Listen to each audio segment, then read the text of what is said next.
my words today are really a bit of a continuation. And we talked last week about a new word, flexigidity.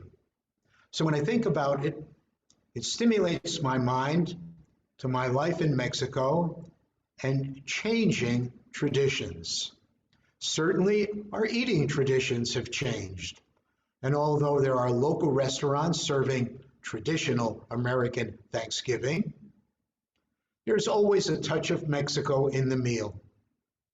Tortillas, tequila, arrachera, as well as turkey, creative to say the least. Well, all of this creativity around the edges of tradition and change got me thinking about authenticity, and especially about how we wrestle with boundary-defining questions in the Jewish community.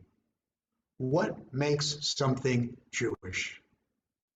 And when and how do practices once not Jewish make their way into the core of Judaism?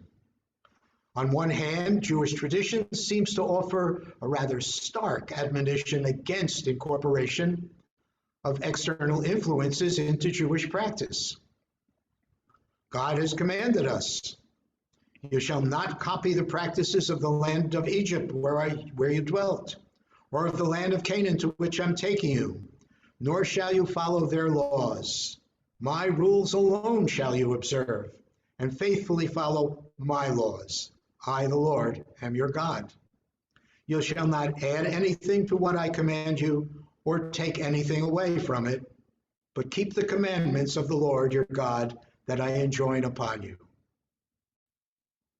On the other hand, this resistance to incorporating foreign elements belies the inarguable reality that authentic Judaism, from its beginning, has really been an exercise in change.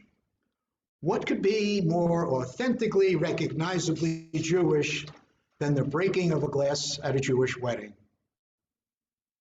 Yet, the practice derives from ancient pagan rituals designed to protect the bride and groom from demons who are jealous of human happiness and therefore to seek to spoil it.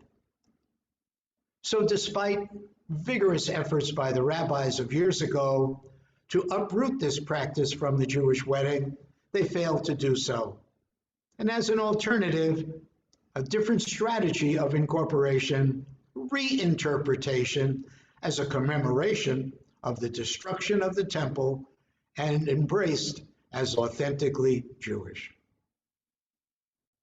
In the context of contemporary Judaism, as author John Levison writes, what we see around us among contemporary Jews is just what the historians of Judaism see, only more so. Evolution, diversity, adaptation, innovation, and assimilation of external influences in the service of our cultural vitality. We cannot distinguish essence from ephemera or tenacious adherence from assimilation. So what is authentic? What is traditional? Honestly, both terms are truly nonsensical designations. Traditions are always changing, holding on to some elements while adapting and incorporating others. I believe that means that many different versions of Judaism can be authentic, can't they, Cantor? In fact, wrestling with what is authentically Jewish might be the most Jewish task of all. When we take our responsibility seriously, we step into the arena in which our responsibilities to the past and our responsibilities to the future truly must be negotiated.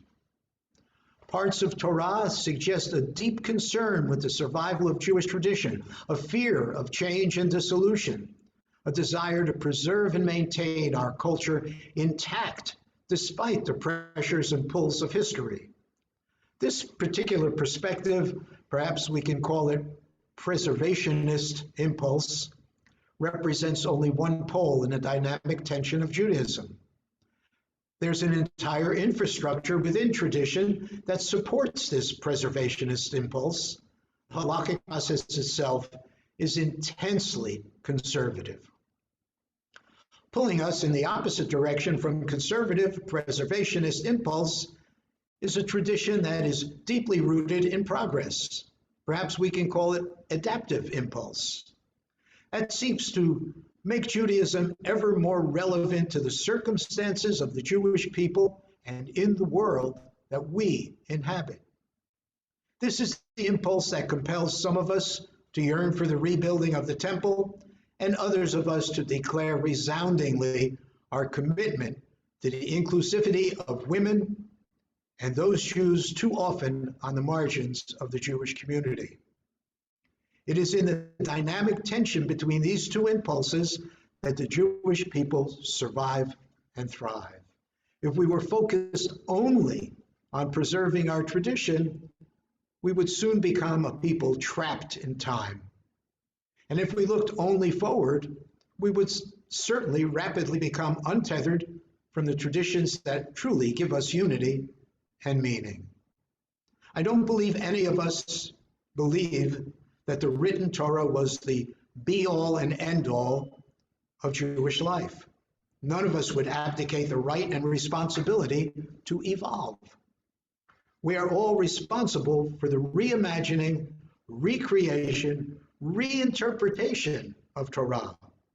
And I would suggest that none of us should be willing to walk away from the accumulated text, tradition, and history that together make up today's Judaisms.